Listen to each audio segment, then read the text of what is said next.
Yes. So let me say good night to everyone. Welcome to our social media program, Real Talk. Real Talk has been a social media program established sometime 3 months ago to ensure that we continue as a party, United Workers Party, to actually, bring the necessary issues forward so that we can deliberate, we can discuss as a people because it is a program for shared, interventions with our perspectives and your views as well. So we expect that you participate at one time, at a point in time in the program. We're going to say good night to everyone, wherever you may be, and just say to you that, welcome to our program. Today is already the 16th of March, 2026, and we know that time flies. And we always want to reach out to those of you who have lost loved ones. We would have so many deaths. And, I just want to say, tonight to the family and friends of Mr. Steve Laronde, this guy who had graphics, he's passed on. Very good friend of mine, myself. And, he's been a man around Roseau and, people know him for his kindness, for his contribution in small business development. He once owned graphics and he did well and he has passed on. And many other persons have passed on. And the guy, Mr. Sabin from Bapa State, it was brought to my attention that, I saw it on social media, his picture going around that, why he did not deserve that multiple stabbing that was done to him by a, perpetrator or perpetrators. We don't know, but we just hope that the police can get their act together and to have this matter resolved as soon as possible to bring some at least closure to the family. So we want to extend deepest condolences to the families and friends of Mr. Sabin, Bapa State. I know him to be a very good person participating in church. And even at one time, he told me, so, there is a space available for collection. Would you like to do collection? I said, well, look, thanks for the, fine invitation. But having been a student at the St. Mary's Academy, I've participated in so many activities in the church, and probably maybe it's not really the best time to participate. But he was one of the persons urging me to get involved. So but I guess, like anything else, when you're a good friend to people, they can actually make requests. They can actually put you in good direction. So I think he was a good person. So again, the Baba State community is in mourning. We just want to extend, deepest condolences on behalf of the party to all those who have lost loved ones. So here we are here tonight with our honorable political leader, Dr. Thomson Fontaine, who has always made it his business to be here with us. And from time to time, we have guests when necessary. But tonight, we will be exploring some areas of interest. We'll be revisiting some of the activities surrounding confirmation and also new registration. We will be looking at our 10-pillar plan. At least we got a number of persons have been asking, generally about our 10-pillar plan. In fact, today I got a text from a young lady that, we must continue to repeat like nobody's business our 10-pillar plan, because that is what sticks. That's what resonates with the people.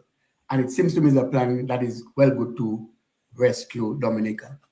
And from time to time, you will hear our promotional campaign for our big upcoming meeting on Saturday in Layu, in the St. Joseph area, Layu, you see.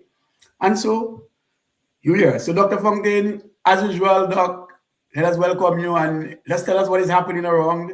We always have that kind of interaction about what is happening in the various community, where we at, what the people are saying to you, and you are well networked, and so you're getting a lot of information.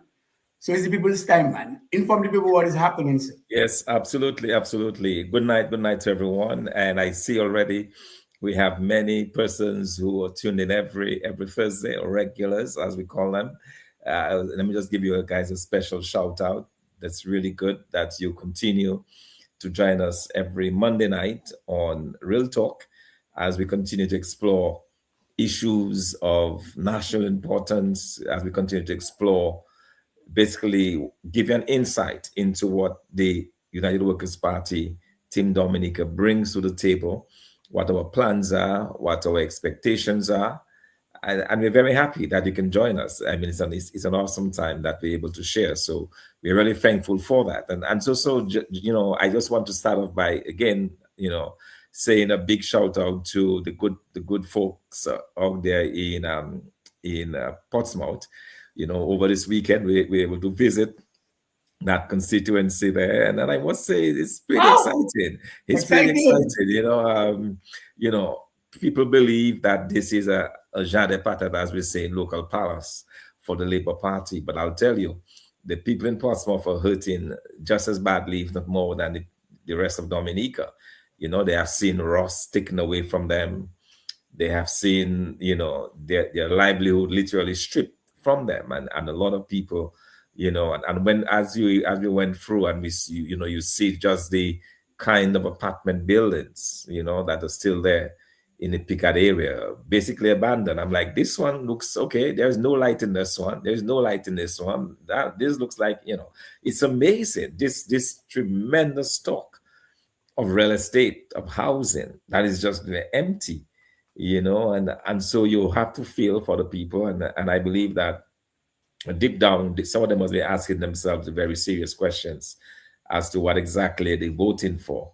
And I think that's what we want to challenge people with. And as we speak to them, say, well, what exactly are you voting for? If you're going to vote for a government, you want to at least have a government that is looking out after your interests, not a government that is going to sell out your interests. And so that is what we have, and that is something that we keep talking about and promoting, and hoping that the people will understand that. So yeah, Portsmouth it was great to have been there, and we'll continue, as I said, to go around the island of Dominica and to really talk to people and let them know what exactly it is that we are bringing to the table as a party. And so it's a very exciting time for us as a party, even as we navigate this very unique, if you like, political environment here in Dominica, with a government that has been there for 26 years, seemingly well entrenched, a government who, by the way, has stolen at least 2 elections in the past,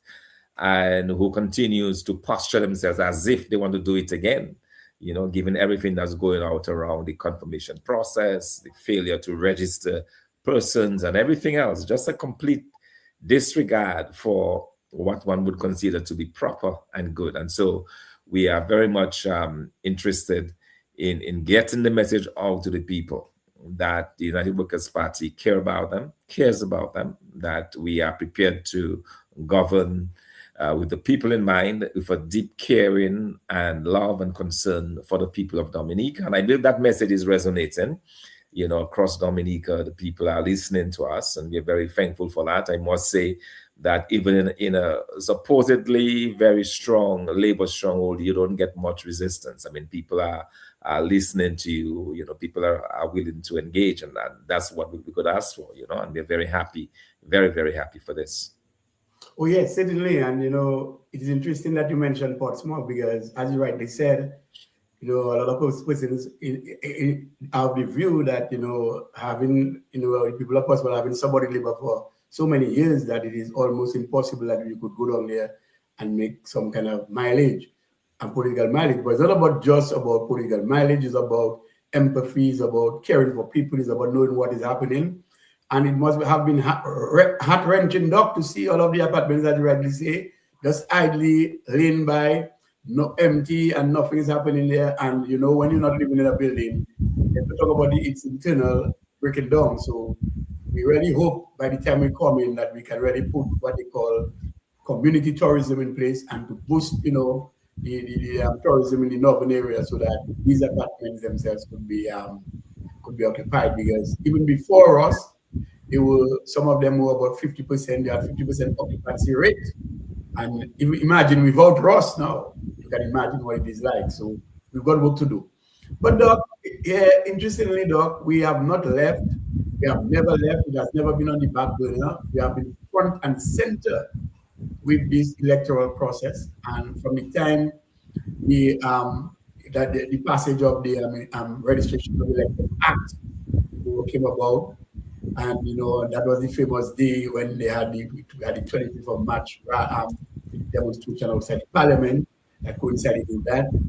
And we've never relented. Even prior to that, we've never relented, and we asked the government, and we have been doing everything in our power as a political organization, and of course with our umbrella organizations and ERC to spell out exactly some of the things that we have been concerned about. And today it seems to me that while things are already not working out, the electoral office has taken a recess, and it seems to me when they're supposed to come out in with all the glory of preparation to do a better job, they still seem to be stuck in reverse gear. Do you want to comment or care to comment on this revelation?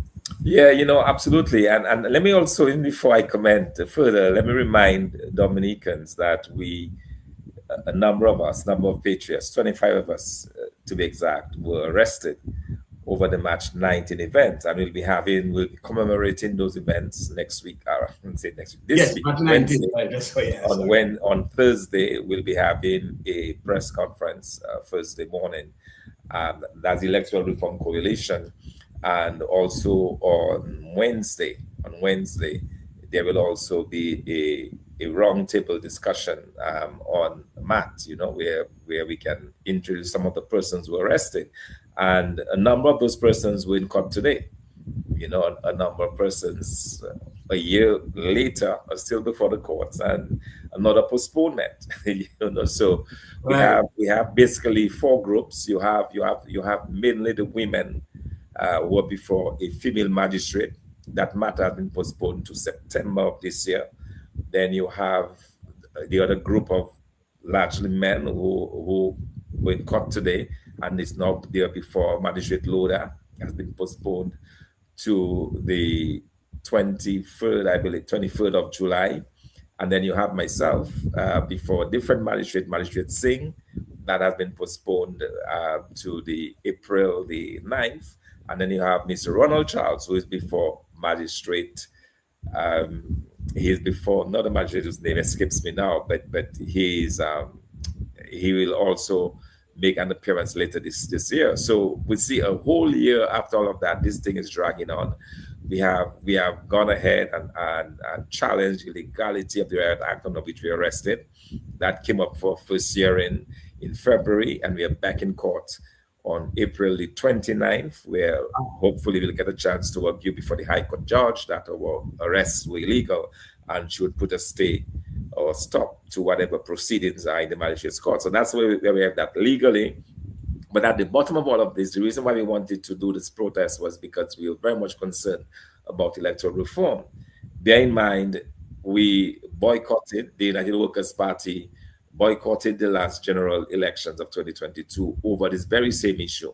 And so we have been very much concerned about the developments within the electoral reform process, the confirmation process, the lack of registrations. And we in fact wrote in late October, as part of the Electoral Reform Coalition, we wrote to the electoral office expressing our concerns, and our concerns related to one, the failure of this electoral office to have continuous registration as is mandated under the Constitution of Dominica. So that was one. We also were concerned about the confirmation process itself and the fact that a number of persons were not able to confirm because they were not having, the process was not open in all of the polling areas. And it seemed to us, at least, that the strongholds of the United Workers' Party were being discriminated against. So we gave the example of Wharton Waven and Mount Prosper, where we have very strong support, a lot more support than the government in those areas where people were forced to go all the way to Trafalgar to vote. We also had the issue of Warner, where another very strong area where we always win in that area, and no confirmation center. So we raised all of that to the Electoral Commission. We also raised, of course, the issue of the failure to use the voter, the birth certificate to confirm persons on the list. And we made those complaints way back 3.5 months ago.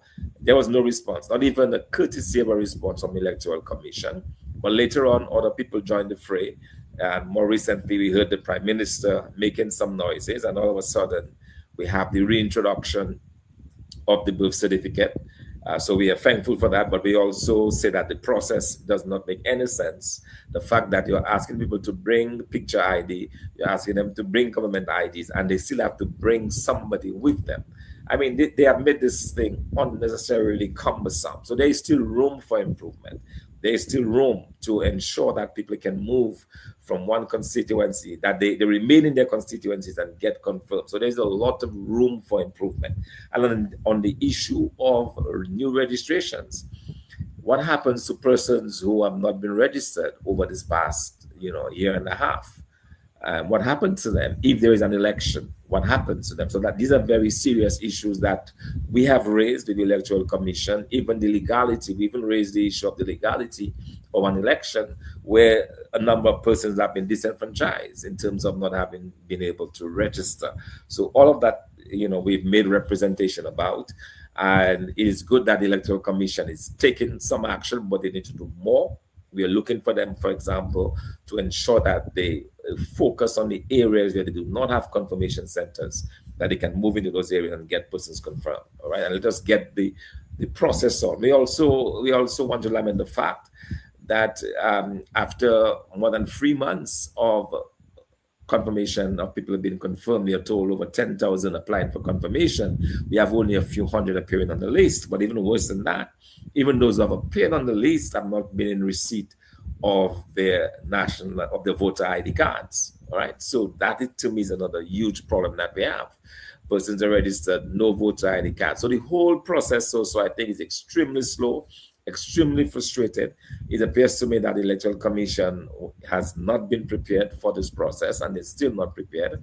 They're moving extremely slow in areas where you think they would have been moving a lot quicker.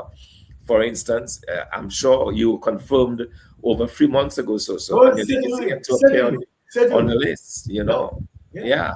I mean, that's the kind of concern that we have, so long ago, and it is yet to appear. Yes, and and as you're saying this, I know, if we go, I mean, we have given a chronological order sort of response to what we have been doing over the years, but important and inclusive of the ongoing, championing of the people's cause and the concerns that we've had as an organization. I know that we actually wrote to the Electoral Commission, through the ERC, because we're very much of ERC. We do things in the collective, all the other organizations. And that was some time ago, which you will maybe want to tell us about. And I haven't gotten a response, because the point is, we are not making people, we don't want people to get the impression that we only react, because we do things formally. And yes, while we speak on radio, we speak on various media platforms, we do take things in a serious manner. And I know the Electoral Commission or the Electoral have written to, with respect to the very concerns that we've had long time.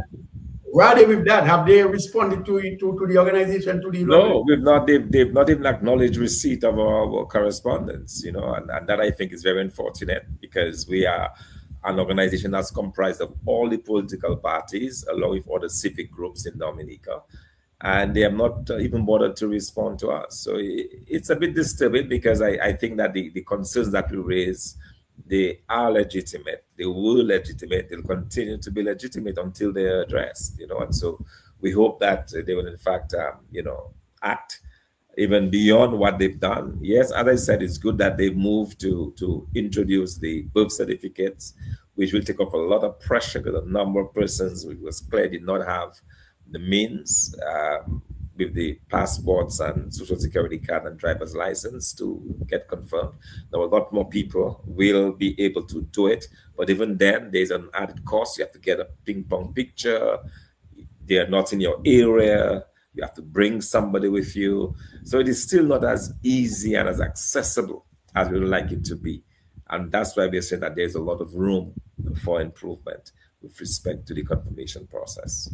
Yes, and as we're on this, I just want to say, based on the list that has been, published with respect to Rosa Central, I think the last one was just sometime last week, and previously one other list came out. And just as going through the list, I was able to detect an area of concern. And I hope that the electoral office is taking note, because we don't want to be in a situation where we repeat the very same thing that we have been talking about in the past. For instance, a bloated voters list, persons who appear on the list who have been dead for many years. And just as, I mean, it's not people's fault. I mean, it's very early to say, but I giving them some time before I can take it further in terms of writing to them, because two of the names so far that have been confirmed, I recognize two persons that have been dead, and I can understand how they could not have known these people are dead, and because they recently dead, and they appeared on the list. So I hope we can get this matter rectified very early, because we don't want a situation whereby knowing that people are dead and still appear on the confirmation list. Because once they would have done that, that means they would have passed the registration for confirmation. They are expected to get an ID, but it is also incumbent on the electoral office to ensure that it follow up with the registry, to confirm those who are on the list, to say, well, look, that person has been there, let that name be struck off, or names be struck off from the list. So I hope due diligence is being sought on that matter, because I have concern of two names already, and a third one is been in sight. So I'm giving them some time, but I'm just drawing it to their attention that while they are doing this, they must also pay attention to persons who may well appear on the list that have been dead, even if they were recently, made an application for confirmation. And the final thing, but I see no reason so why the Electoral Commission, and it's good that we advise them on that. They just access the list every month. They can access or on a weekly basis. yes, They can access through the record, because every person who dies in Dominica must get a death certificate. The certificate. All right, with the name and so on, their particulars. So all you have to do is to link up or liaise with the registry, and input that into your system. We should not get to the point ever again where you have this bloated list of persons who have died for how many years and their names still appeared on the voters list.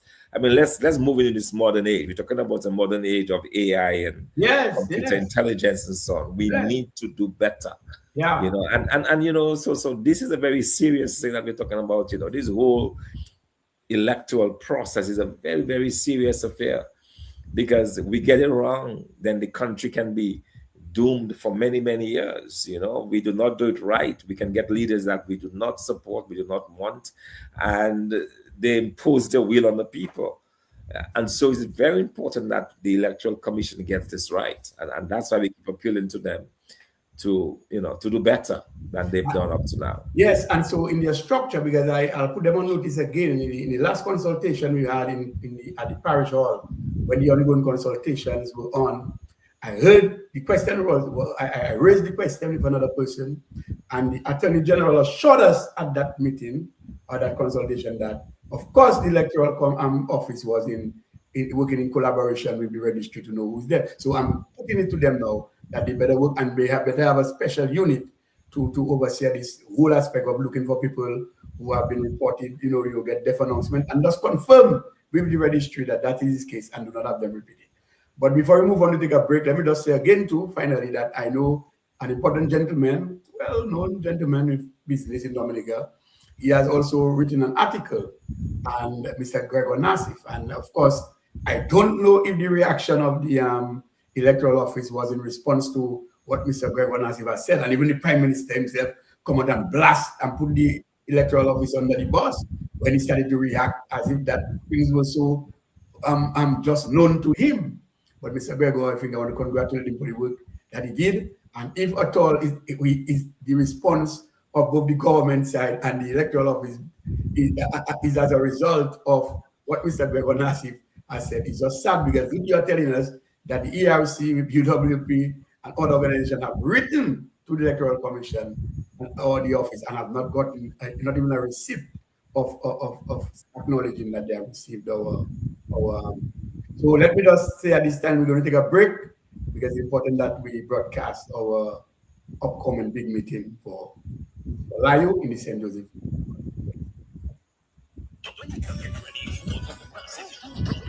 National Meeting in Lyon Saturday, March 21st. A massive crowd of patriotic Dominicans will gather to hear and to be informed of the state of the estate of Dominica. Team Dominica, the United Workers' Party, with thousands of dedicated supporters. Cost of living in Dominica is suffocating. Saturday, March 21st. Join the United Workers' Party, the silent majority incorporating the South, the East, and the West, and impactful lineup revealing shocking revelations. Stand with confidence for liberation and salvation. People in Dominica that are frustrated, disappointed, even betrayed. You are not alone. The masses will converge in Lyon Saturday, March 21. Come join the crowd, be part of history with the UWP, the United Workers' Party. Power must change hands. This election cycle, it's all we with the United Workers' Party. Surprising revelations. The country hot like yam. Baba Hule, wow. Baba Hule, wow. Baba Hule, we cannot afford yam. Baba Hule, Baba Hule, Baba Hule, not even tamarind jam. Baba Hule, Baba. Yes, indeed. The country had like yam, bro. I can tell you that. And in fact, these are some of the issues that we'll be discussing on Saturday night, of course, the very high cost of living.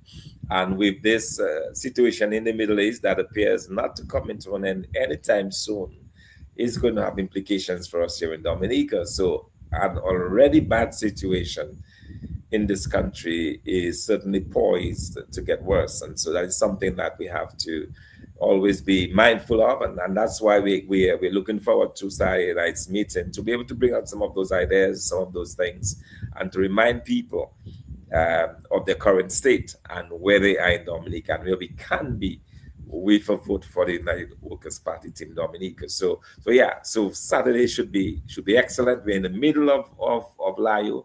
We expect persons to join us from all over the island. Just have a great time. 6:30, and we're anxious to get that down and to see the support and to feel the support of the people as we continue to mobilize across Dominica. Yes, and that song is just timing because Baba Uli well is indeed hard to dig, Always a yam that is widely grown, and you can even consider it a weed. And a weed is anything that is grown ready, it is not wanted. And Baba Uli is not organized to say Baba Uli feel it is just widely grown and people go from time to time for Christmas and certain periods of the year and just go and dig, but it's not very easy to dig. So in fact, the country is very hard like Baba Uli. But Doc, we have been on that mission to sell the party's 10-pillar plan. And it is one of the things that I believe has been resonating with a lot of persons, young people particularly. They have never seen that before, where a party is so bent on putting an agenda, having that social contract to actually bring some sort of meaning, bring some sort of pride and value to people's abilities. Because a lot of people, they have ability to do things, but they just cannot find a way out. And not even after 23 to 24 years of Labour Party, that persons can successfully say that they have done well. And so a number of persons are still asking, that we must continue to talk about these plans. And for some reason, it is just not going away because persons are liking it and persons feel we can actually get some semblance of, restoration, some semblance of economic recovery from this plan. And I know that you are very passionate. And every time you speak about it, I sometimes I feel you deep in. You almost want to shed tears because you are cared about, the well-being of persons. And Doc, just for the sake of, the listening public and for those who really have concerns about hearing this 10-pillar plan and want to make some sense out of it and to really analyze it closely and to evaluate what it can bring for Dominica and to move and shake Dominica. Just for that, I would just invite you now to just go through in a layman's term what it means, what the 10-pillar plan means to Dominica and Dominicans. So the 10 pillars, so thanks for that. As the name implies, it's really 10 things or 10 areas that will pay particular focus to as we assume there is a government. So when a United Workers' Party is in office, there are 10 areas that they're going to place particular focus on. And why are we going to place focus on those areas? One, we believe it will give us the opportunity to transform the economy. Secondly, it will give us the opportunity to create the kind of jobs and employment opportunities that this country needs. Thirdly, it will be able to invigorate and really improve our private sector. Fourthly, it will be able to attract a number of Dominicans back into Dominica to work in the country, to develop the country. And it will establish Dominica as a country that does not accept corruption, that is a government that is accountable and responsible and will forever be accountable to the people. So these are some of the aims, if you like, of the 10 pillars. So what we've done is we've looked at 10 particular areas that we are going to focus on. And let me just kind of run through them, as you know, we've heard them, but I think it's very important for people to understand what exactly that we're talking about. So one of the pillars that we're looking at is economic empowerment through fair wages and salaries. Okay, so we believe that the wage system in Dominica is very unbalanced. We have a large number of persons who are working currently either below a minimum wage of $7.50, supposed to be going up to $9. We have a number of persons who are working below the minimum wage. We have another large group of persons working within the National Employment Program who are not really using their skills and their talents and their abilities. And so we'll be focused on that. How do we ensure that persons have a fair wage? One of the things that we will be focused on is to increase the minimum wage. We'll increase the minimum wage to $12 an hour. $12 an hour puts us to where the person on the lowest rung, if you like, of worker in Dominica will make roughly 2,000 EC dollars a month. Okay, that is what we are targeting. That is where we want it to be. In addition to that, we'll transform the National Employment Program into a skills training program that will build the skills, that will build the competence, that will transform the number of persons who are working within the sector. In other words, we'll not just restrict our national employment persons who are in that particular area. We'll not just restrict them to working on the sides of the road. We'll be looking at skills training. We'll be looking at upgrading the skills, providing education, providing training where that is necessary. In other words, we'll be equipping a group of persons who will be able to contribute in a much more substantive way, in a much more substantive manner. We'll be able to contribute towards the country's economic development. All right. So that is one of the pillars. Then we have tax reform for wealth creation. Last week, we spent a lot of time talking about tax reform, the fact that our taxes are extremely high in Dominica. We're going to revise those VAT rates. We're going to revise the custom duties that in some cases are 35, 40, 50%. We are going to revise the ridiculous levies that have been placed. For example, we have this $10,000 levy that has been placed on vehicles over a certain number of years old. That will be done away with because we believe that it's a very negative impact on persons who can only afford something comfortable and who want a vehicle in Dominica. So that we will deal with, but our comprehensive tax reform program that will transform our fiscal policy, will transform our tax policy in this country and make things more affordable. So the bottom line in this is to ensure that our goods and our services, when they're made available to the public, become a lot more affordable and cheaper. And it can be done because we compare the Dominicans and even our sister island of St. Lucia. And just recently, we met a few St. Lucians here in Dominica, and they were like saying, boy, Dominica is expensive. They love the place. They love the mountains. They love the water. They love the nature. They love the people of Dominica. But they're saying, boy, Dominica is expensive. One person pointed out to almond milk that they get in St. Lucia for $12 for the carton in Dominica. It's like $31, almost 3 times, a fan, for example, you can get a standing fan in St. Lucia for 20 something, 30 something dollars. In Dominica, it's over $200. So you have a lot of those different prices when you compare. Dominica is a lot higher, and it has to do with the extremely high duties that are in place in Dominica. So we'll work to reduce those, we'll work to streamline those, and we'll work to make the goods, the prices and go of goods and services more affordable. So that is pillar number two. Pillar number three, healthcare and education transformation. Okay, we've all heard horror stories of our healthcare system. We've all heard that person's first option is to move away their serious injury or health problems is not to stay in Dominica. Those who can afford move out of Dominica. Healthcare is just not thing. And you know, I stepped into the hospital. I'll give you a very personal example. I stepped into the hospital last weekend. You know, going in there to visit somebody, imagine the person that I was going to visit, that individual was actually in the casualty ward. I'm like, what casualty ward? People actually, because of they don't have enough beds and so on. Yes. They put people in the casualty ward. So I went in there, and it looked like a scene from a movie. You know, like when you have triage, because I expect to see, you know, like wards set up where, you know, you have a ward in the casualty area, and you have one person per room. But there were people in the corridors. Yes. You know, on the gurneys. Yes. Number of persons. I was shocked.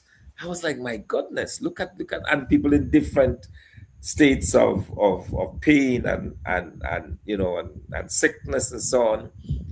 But these are not persons who have just arrived necessarily. These are persons who have been who were there for many days. The person I went to see was there for at least 5 days, you know, and so you see that we have a health system that is in complete shambles and that needs to be dealt with. And that health system, coupled with our education system in Dominica, that will make our education system a lot more in line with the goals that we set ourselves for this country, the goal of economic development, the goal of shared prosperity, the goals of ensuring that people have money in the pockets.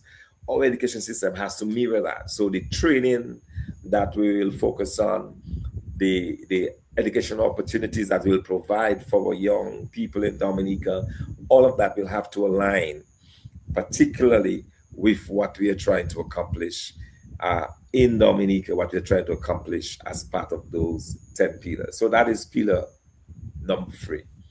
Then there is our Kalinago people, ecotourism, sports and cultural tourism. Okay, all of that, you see, it is linked to our tourism product. How we can have sports tourism, how we can our cultural tourism, our bouillon, our soca, our calypso, our indigenous cultural dances, our ballet, mazou, quadrille, how we get that out to the world, how we package that, how we make money out of that, how we attract people to come in and see Dominica at its best in terms of its culture. You know, all of these are areas that we will be looking at, because we believe that we can literally make hundreds of millions of dollars from our cultural industry, from our music industry. Right now, it is not well packaged, it is not well sold, it is not well marketed. We will, as a government, will ensure that we put the necessary resources into those industries where people can actually make a comfortable living. So that if you're into culture, if you're into belly dancing, then that becomes your livelihood. You can make a decent living out of it. It will be paraded in the hotels, in the guest houses, you know, on stage, in different festivals and so on. So these are some of the things that we are looking to do. Our Kalinago brothers and sisters there have a lot to contribute towards that, because obviously we can do so much more with the Kalinagos, you know, given their history, given the fact that we are the only country fortunate enough in this side of the Caribbean Sea to have them with us. How we can maximize that, and not in any exploitative way, but in a manner that will bring returns to the Kalinago territory and Atkinson. So these are things that will continue to work on, to ensure that our people, our cultural industries promoted, because we have a unique product in Dominica and we'll bring that to the fore. So that is pillar number 4.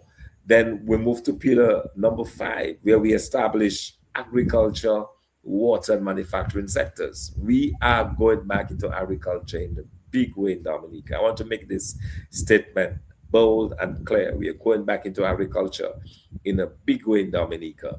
One of the persons also that we met over the weekend is a boat captain, who has a huge boat, and he was saying that a few years ago, when he was transporting goods to the neighboring islands, he would leave Dominica with some 80 pallets of produce. Now he's lucky if he gets 10 pallets, all right, to export. Wow. So it means that we're talking about 80 pallets to 10, all right. But he still has the boat. The boat is there. He's doing that on a weekly basis, the movements, and he's going both to the north and to the south. He interchanges the weeks and so on. But that is something that we can harness, that we can improve on our agriculture sector, where we are able to export our goods and our services. Not enough people are planting, not enough farmers are producing what we need. The demand is out there for our goods. The demand for our produce is out there for our dashing, our yams, our couscous, our potato, our ginger. You just name it. The kind of goods, the yams, and you just name the different things that we produce in Dominica that is in such high demand, even right there within the region. How do we improve that? How do we bring that back? So we have a dedicated program for agriculture under this plan, where we'll put in the relevant resources into agriculture. We'll equip our farmers. If there is need for subsidizing of different crops, we will do that. We want to ensure that we can empower the Dominican farmer. We can empower the person who wants to make a living out of agriculture. They will be able to do that again. So we're going to make agriculture great again. So when you hear MAGA, even talking about the other MAGA, making agriculture great again in Dominica. We once there, we believe we can surpass your will by having this focused interest in agriculture. So it has to be a holistic approach, making the lands available. We are looking even at having what we call a land bank. A land bank is where you are able to have the unused estates in Dominica, unused property. People register those properties and they're made available to those who want to work them. And the owners are compensated for them. So at the end of the day, the owners of those lands, rather than the land just lying idle, will make money. The production will be ongoing. And so that will be very well organized, from the very access to lands, all the way to planting, to reaping, to production, and then to export.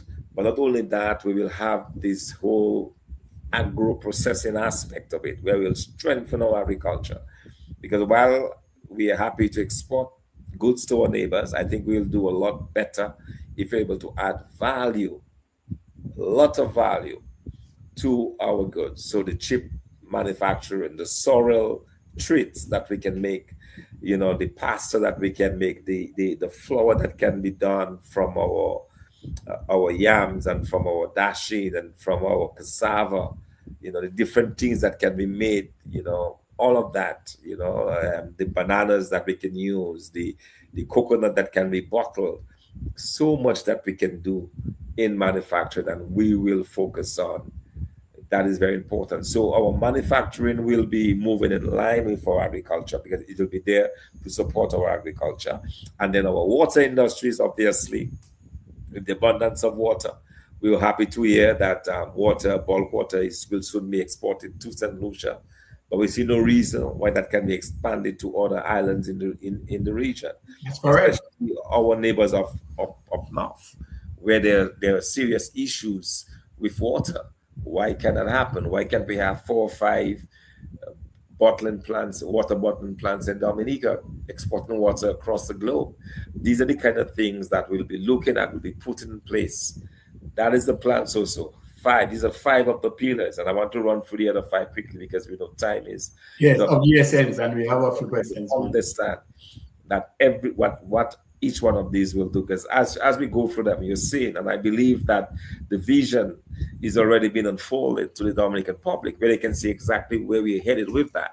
Because at the end of the day, we want to be able to build for our people. All right, so we're looking at the infrastructure that can come uh, for resilient communities. We're talking about proper waste management to modernize public services. The investment in our communities will revamp and revive our communities. Our villages, I keep saying, are dying on the vine. We need to revive those villages, put people to work, bring back life and entertainment and activity and so on into those villages, infuse that. All right, that will be done in the proper infrastructure so that we can move from one part of Dominica to the next relatively quickly. We can build our feeder roads that will support our agriculture. These are some of the things that we'll be looking at. Then we have the whole question, number 7, youth opportunity and retention. The United Workers' Party is big on youth because we have lost a number of our young people to the neighboring countries. I saw a very interesting post on Facebook recently where the premier of the BVI was congratulating our prime minister for all of the young people that he sent to the BVI. And he was very happy. He is very happy with the young people in the BVI. He says that they're contributing tremendously to his country's development. We need these young people in Dominica contributing to our development here in Dominica. And so the youth opportunities and youth retention is big on the agenda, one of our big pillars, because we believe that as we harness our youth, as we harness the skills, as we revise the National Employment Program to be more focused on skills training and skills development, we will get the young people back to Dominica. We focus on artificial intelligence, we focus on the green economy, we focus on the internet and the jobs that can be had from there. All of that we will put in place as a government to ensure that we're able to retain our youth. And then there is the issue of renewable energy development. As number 8, renewable energy development. We have solar energy, we have water, we have wind, we have the geothermal. We have these huge investments the government has made, and they've only been able to succeed in giving us about 10 megawatts of electricity. I don't know, quite frankly, if that's going to have an impact on the price. I hope it does, because we have very high utility rates. I hope it has an impact on the cost of electricity. We'll have to wait and see. But it's clear that a lot more could have been done with the geothermal. So how do we expand that? How do we grow geothermal to the point that we can now look at exporting power to the neighboring islands? These are some of the ideas, these are some of the areas that we'll be focused on to ensure that we have a very good development in renewable energy. And as we reduce the cost of renewable energy, we can then invite companies to invest, put up their data centers in Dominica, where they'll be, they'll train our young people to maintain those data centers, because we have cheap energy. Artificial intelligence uses up a lot of energy, a lot of power. So the cheaper energy we have, is the better we can attract those kind of companies into Dominica. Our young people get the opportunity and the experience to be able to maintain those data centers and to work and get good paying jobs in those areas. So these are some of the things that we're looking at as we revamp our renewable energy in this country. Number 9, importantly, social equity and inclusion. We're talking about empowering our persons with disabilities, empowering our persons, our elderly citizens amongst us. How do we empower them? How do we move beyond the $300 contribution? While it is good, this we can do a lot better. How do we ensure that we have an insurance scheme in Dominica, not only for health, but for employment, so that when people get to that age, that they can have access to some kind of social security benefit. These are some of the areas that will work on to ensure that we have this inclusion. That it will not just be for some people, but it will be for everybody. It will be based on need. All right, and I want to repeat that. Any social program that the United Workers' Party is going to introduce in Dominica in the future will be based on need. It will not be based on who supports us. It will be based on need. Okay, that is our commitment that we're giving to the people of Dominica. All right, because we believe very strongly that we can do a lot better by the elderly. We believe we can do a lot better with people with disabilities, and ensure that everybody is taken care of. Because if you get a sense of where we're going with those pillars, is to ensure that no Dominican is left behind. Is to ensure that every Dominican has a stake in this country, so that they will have a desire to want to work, a desire to want to contribute, a desire to want to live in Dominica. This country is a beautiful country. What has not worked for us in Dominica is a really poor governance, a really bad government that has not cared sufficiently about the people. And we're here to change that. We're here to bring a change that we've not seen in Dominica before, but that we are committed to doing, where it will be people first, the young people they focus on, the elderly, the workers of this country, putting people to work in the factories, on the field, in agriculture, in building the infrastructure, in the artificial intelligence craze that is going on. All of those will be bringing to bear, And finally, number 10, transparent government, transparent governance. We want to ensure that there will be zero tolerance for corruption. You will have a government that is at all times accountable to the people of Dominica. We will ensure that we're accountable. We will reintroduce the office of the ombudsman. We will have a national, a national anti-corruption commission that will, in other words, will revamp the IPO, the Integrity Public Office, to ensure that there are enough commissioners, that they have the teeth, they have the competence to go after politicians and those in public office who would engage in acts of corruption, that would be taken care of. Okay, what we want to do is to give the assurance to the Dominican public that we'll be responsible, zero tolerance for corruption, that the resources of the state will be used in promoting the state, will be used to the benefit of the people of this country. That is our commitment. Honest, competent governance that is filled with integrity, that the people of Dominica can see, transparency, accountability. That is what we are promoting. That is what we are giving to the Dominican public. So I wanted to get an opportunity again to just kind of talk about those 10 pillars, because people have been hearing about it and some people have not heard about it. But this is, if you like, is the plan that we have. And as time goes on, we'll be giving more detail from time to time on our program here, and also on Thursday nights. We'll be giving more details as to how we'll go about it, the financing of some of those, how we go about financing.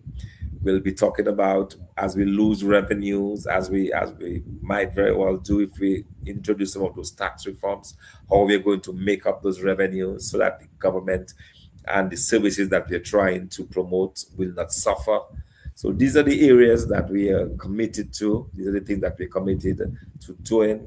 At the end of the day, as I said, the focus is to put money into the pockets of the Dominican public, is to grow the economy, to retain our young people, and to have a country ultimately that we can all be proud of. So I want us as Dominicans Dominicans to be proud of our country, to be able to speak happily and boldly about our country wherever we go, to be proud of our government, to be happy with the administration of our country. And we have a group of Dominicans. We have a group, the United Workers' Party team that is prepared to do the work. Of course, we are working on credible candidates that will be able to contest the next general election so that we can offer to the Dominican public a group of candidates that are competent, that can do the work, that can get down, roll their sleeves up and delve deeply into those 10 pillars to ensure that they're successful and to ensure that we meet the required results. So we are very clear. The vision is clear as to what we want to do in Dominica. We are very clear as to how we're going to go about it.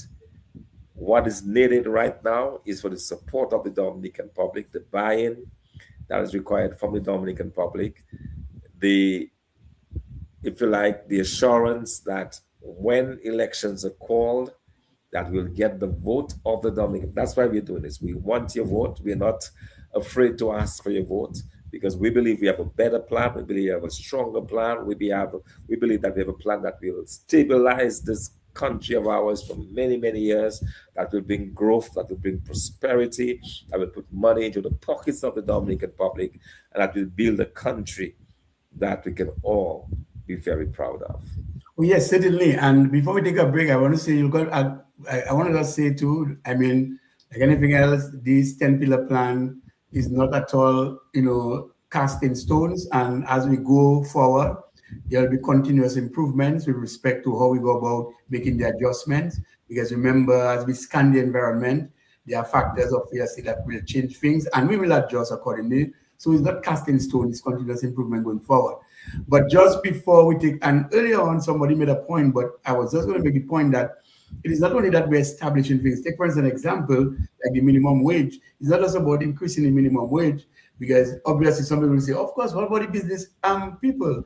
They are going to be affected by paying more. And obviously there'll be trade-offs between, there'll be also trade-offs where incentives will be given to businesses so that they will be able to at least afford the increase or the payout of increase as we go. So people must understand that. But let's take a break and we'll come back to many of some of the comments. Yes, so because there are many persons who've asked questions that we have to respond to. So but as I said, we're going to take a break so that we can again advertise our activity. That's on Saturday when we come back, we'll deal with some of the issues. Yes, definitely. Very important issues and questions that have been raised there by our people. So we are very happy for that. We're very happy for those of you who have taken the time to set the questions out, and we'll be back in a little bit to deal with those.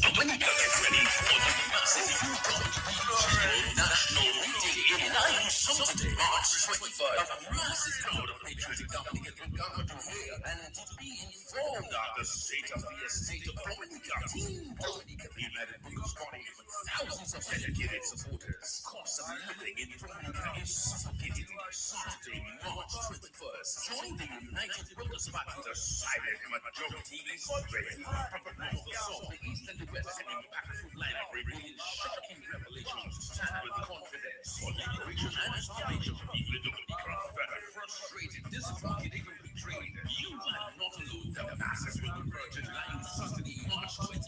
Come join the crowd, be part of history with the UWP. The United Workers' Party power must change hands. This election cycle, it's all we with the United Workers' Party. Surprising revelations. The country hot like yam. Mama Hule, Mama Hule, Mama Hule. We can't go for yam. Mama Hule, Mama Hule, Mama Hule. Mama Hule, Mama. I'm trying because the Barule, these are the wild yam. That's what our Negma or lived on, because those bear that will grow wild in the forest and they and it doesn't die. You clear the Barule, you call it off, and then you return a few weeks later and it is shooting up again. One person said, Barule is very soft as well, but they didn't say ladies yam. But anyway, what are the other? The message has been sent, Yes. don't that. But Yes, yes, but so we have some comments? very very important questions there that were raised, Yes, and if you don't mind, I want to start with this one on pillar 9. yes, All okay, right. good. Yes. Social equity and inclusion. Are there any policy plans for supporting the inclusion of migrants, including expat Dominican or expatriate Dominican returnees who provide professional and human resource, business and investment, yet are not well supported and often made stateless or highly inconvenienced by slow government bureaucracy around their immigration, work permits, resident and citizenship applications, access to business banking, and more as we talk. Yes, absolutely. I mean, the question or the answer to that is yes, because we believe our returning Dominicans have a huge part to play. Imagine for a minute with me that you have a number of retired nurses, all right? Dominicans who've worked overseas, but they want to come back now. But they're just in their early 60s and so on. They can still work. They might be able to volunteer at the hospital, right? So you can have a program that would allow for these nurses to volunteer the services and their competence to help out in our health system. Similarly, you could have volunteer teachers, those who've taught all of their lives overseas. They want to come back, they can volunteer in the schools to help out, tutor students.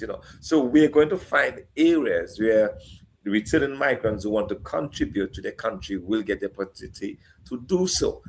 And also, once you're coming back, we'll ensure that already we have legislation that allows for when you come into Dominica that you can bring your motor vehicle, you can bring your effects. But I understand that there is a lot of red tape, a lot of bureaucracy that goes around that. So people have a lot of problems even accessing what is already in the legislation. We'll remove that red tape. So ensure that migrants who are definitely coming back to Dominica will get the duty free that they need to build their homes. Will get the will get the complete duty free to bring in their personal effects and so on.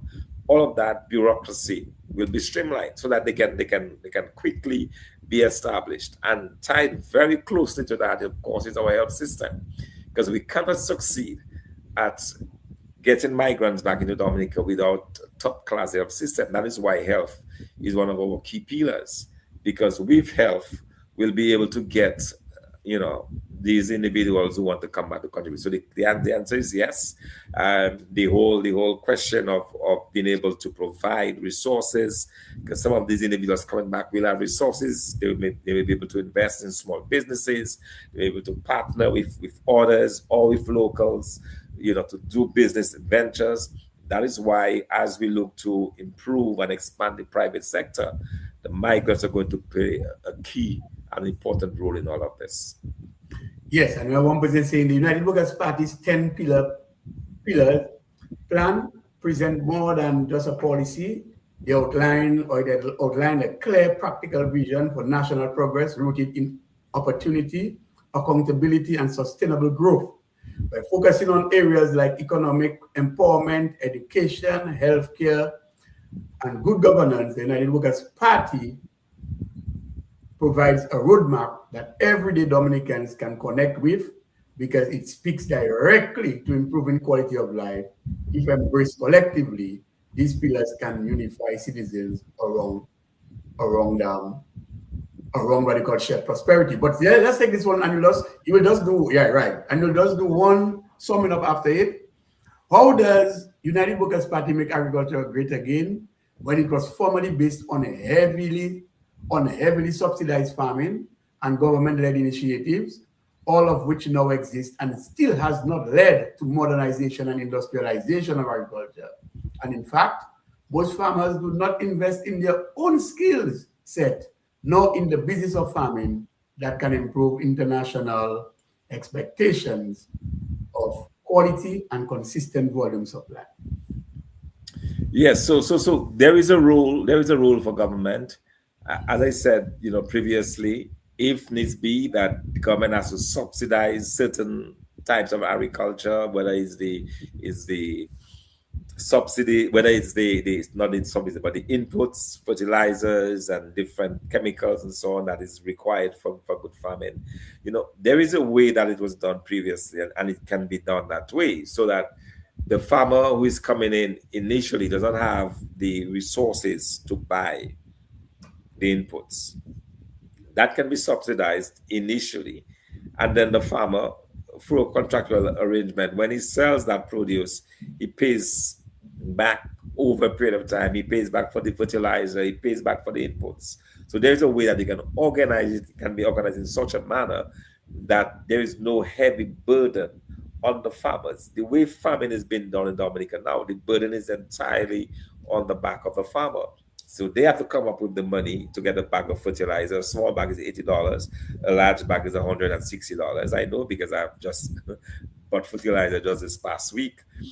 So how do you get these into the hands of the farmers without those deep pockets, without having the money? So we need to get the production up. So there'll be a period of subsidization, with the understanding that on the back end they will have to repay some of that. So it will not be completely free, but it will definitely be subsidized. The boxes that they use to package and all of that. And then also, by adding value right here in Dominica, it means that you might be able to offer a much higher price than just for the raw material that's been exported. So definitely, the plan is to bring agriculture to that level, but it will take that kind of effort. It will also take a Ministry of Agriculture that is proactive, that is doing the research, a research center within the agriculture, the Ministry of Agriculture that will be able to research quickly on diseases and different, any kind of problems that would accrue within thing, how you treat it, how you deal with it, all of that will be part of it. So it's something that will be extremely well thought out, well planned out, so that, yes, it is subsidized, but the burden is not fully on the government. We'll have to revisit the role of the aid bank in all of that. How, we have, the aid bank, its main business or should necessarily be giving loans to students. It should be really focused on agriculture. How do you give loans, monies to agriculture, so that you can build that up? Whether it's loans, and how the government interacts and works to get monies, cheap money that can be on lent through the aid bank. So there are ways that this can be done, ways that we can ensure that we take care of these different problems that we have with regards to agriculture. Yes, and additionally, the point is we're not going to spoil people. We cannot let people be what in just about subsidization mode. You must be able to increase your yields per acre. And if you can do better, not necessarily expanding land, but doing better on the same piece of land, that can increase your productivity. So if you increase your productivity, then it becomes more affordable to get things done without having to be subsidized. So these are things that we'll put in place, the mechanism in place, to show the farmer how we can move from point A of productivity to point B to let him be a better person. So another question is that, what are the proposals to provide? What are the proposals to private enterprise to fulfill Pillar 4 regarding cultural marketing? And how does the UWB government propose to get hotels and guest houses to engage these cultural services, since their own budgets direct what they provide to their guests? Another excellent question. But bear in mind that if you have a good tourism product that is still in the tourists, hotels are now, instead of being 30% occupancy, you're looking at 70, 80, 90% occupancy. Then taking care of these issues become secondary, because the hotels, because they have so many guests, they can now afford to invite these cultural activities. And I've been to many hotels in the Caribbean, in Africa, and elsewhere, where that is a staple, that's a feature of the hotels, where you have this local entertainment. You have, whether it's local artists, whether it's local cultural groups that come in and entertain the tourists at night, after dinner or during dinner.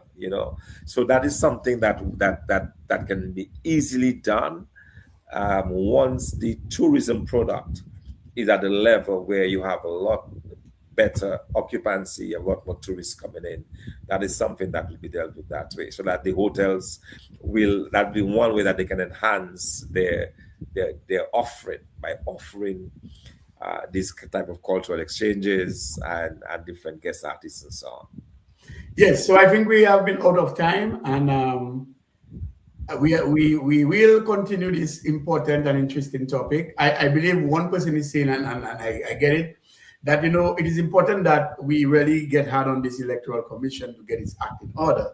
Because to be honest, for us to realize the dream of our 10 pillar and to ensure that we bring a better quality of life to our people in Dominica, we need an electoral system that is well fortified. We need an electoral process that people can trust and to make sure they participate so that they can get the government and to vote the government that of their choice, vote the government that is most deserving of. And so it is very important, Doc, that these aspects are considered. However, this person is saying there, hopefully we will see greater efforts to empower young professionals to own property and homes through some sort of rent to earn program or a middle class housing scheme. Yes, interesting, Doc. Interesting. Yes, indeed, and absolutely, and yeah, and also when I answered the question earlier about the migrants, I although I spent some time talking about the retirees, but remember I said in my presentation that we're looking to attract the young people back to Dominica, persons who are coming to offer their skills, their resources to help build this country. So it's not just I use the opportunity to focus on the migrants, but I'd spoken earlier about the young people.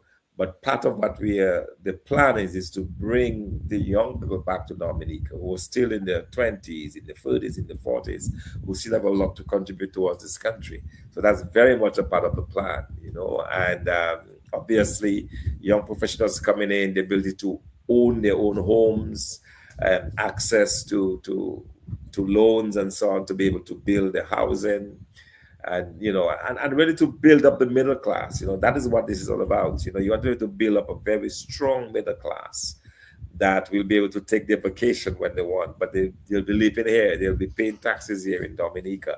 So it's very exciting. The more we reflect on the 10 pillars, the more we plan, the more we strategize, the more excited I get, because I'm seeing how this can work. I'm seeing how this can transform the country. Already the vision of Dominicans coming back to Dominica to work, to be a part of that greater vision of developing this country is very exciting. We will be able to set a model for the rest of the world, I believe. By the time we are done, we will have set a model for diaspora development. We'll have set a model for how you bring your people back to your country to develop your country. And so these are great times, these are exciting times. Of course, lots of work to do on the ground to convince those votes, because some of our people some of them are not listening to those programs, some of them are not tuned in to what's going on. They have their own struggles to go through on a daily basis. So we need to get the message out to them. And so lots of work to be done on the ground. That's why we're encouraging those of you who are able to join us, do so on the ground, liaise with your local constituency association, volunteer your time to do the walkarounds, to be on the ground, to just take that message out. We need more involvement and more people to go out there. We are doing what we can, but we'll do so much more. If so much more of you can join us in going out there and being a part of this effort. So, we're excited about what lays ahead for us as a party and what lays ahead for this country. And I really want to say a big thank you to all those who continue to believe in us, believe in what we are doing, what we want to do for this country, and believe ultimately in the success that we are going to have. Yes, and Doc, we're going to close up, but it gets interesting minute by minute. But just a quick scenario. When the United Workers' Party was in office and we negotiated with the EU, and the EU gave us some funds, because remember, it had earned sweat taxpayers' money that they give to the respective country, and so get stable transfer. We initiated that program for the irrigation project at Casibrus and some other localities in Dominica. What was happening is that we intended at the time to actually install irrigation for a few farmers. We could not have done all, but we wanted to establish model farms. And not just one model farm, but we hoped at the time when that irrigation project was commissioned, that we would have established a number of systems, whether it's drip irrigation, whether it's sprinklers on farmers' farm. And over time, as farmers get better and manage their farms and take agriculture as a business, they would have paid the system over time for some years, give them a grace period, and subsequently they pay back for the system.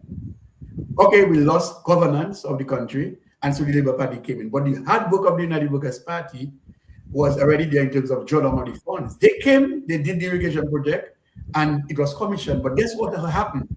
They brought the water at the farm gates of the farmers. You brought water at my farm gate, but it did not give me irrigation. Now you're asking me now to go and take a loan in the bank as a farmer and to not put the system on my farm. No, we're not saying that people should be spoon-fed.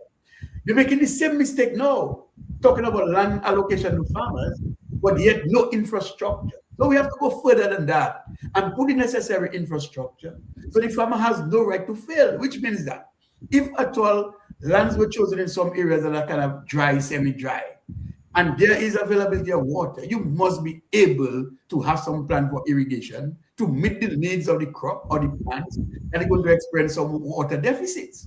Now, if you are in some area where you have high moisture content, then it's obvious that you would have to do some drainage to put the soil at a reasonable level so that you can improve the aeration and the whole structure of the soil. And you have to put farm roads, as you said, develop the farm roads, and even put sheds. And so these are the infrastructures where we're talking about on the farms.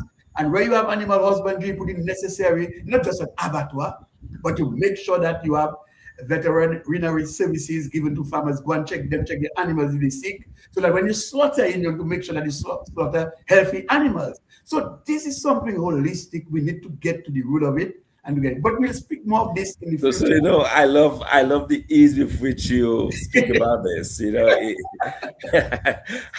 mean, this is like it's in your DNA. Come on. A clear view of what's required.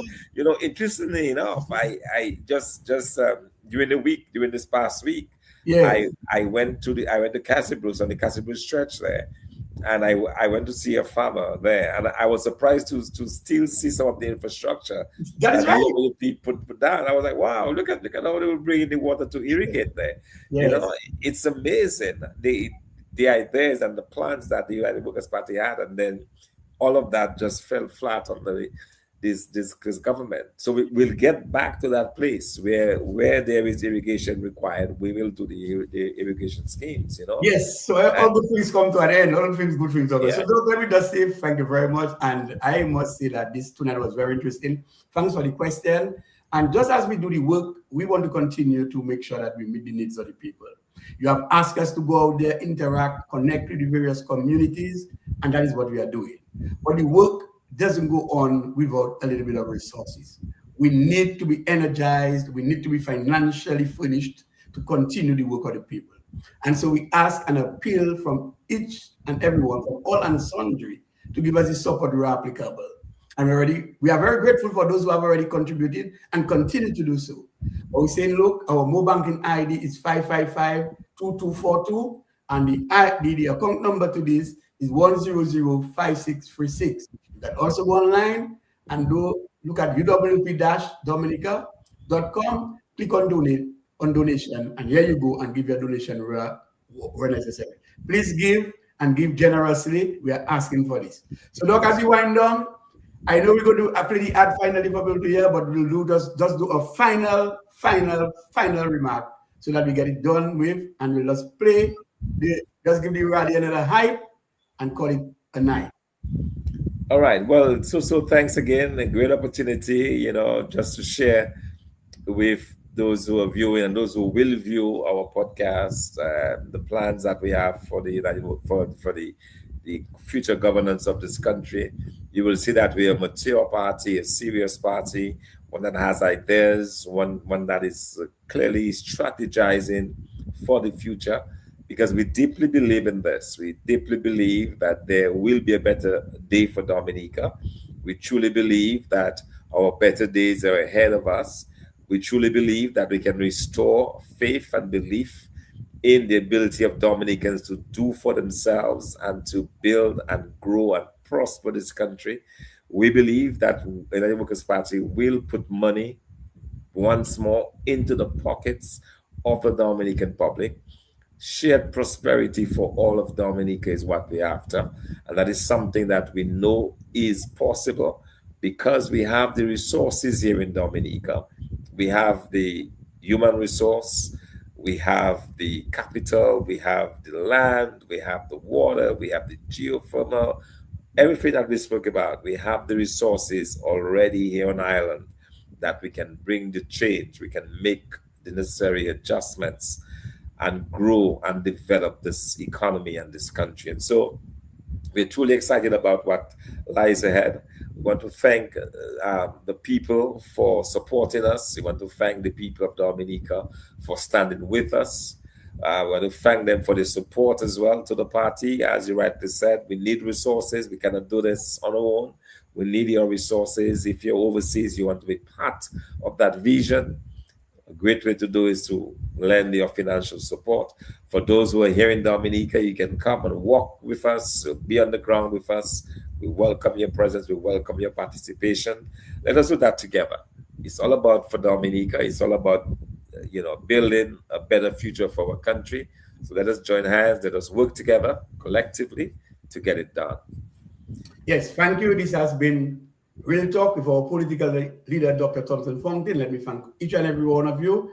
And don't forget to be tuned in, and many Dominicans don't forget to participate this coming Saturday on the 21st of March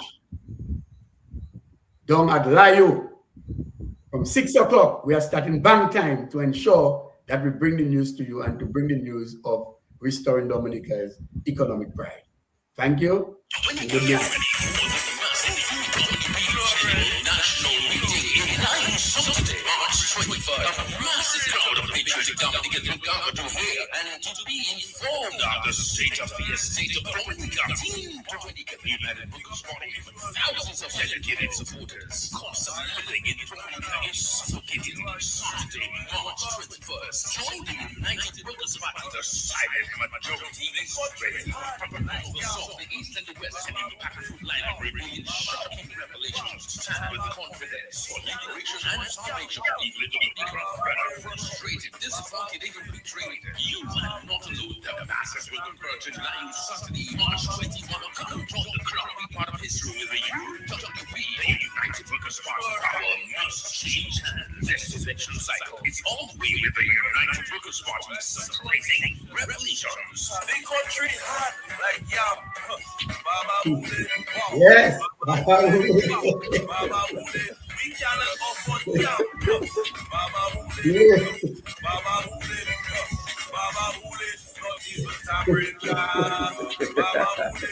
Good night, Dominica. Yeah, good night, Dominica. Good night. Baba Wule sounds like a goodbye. Baba Wule.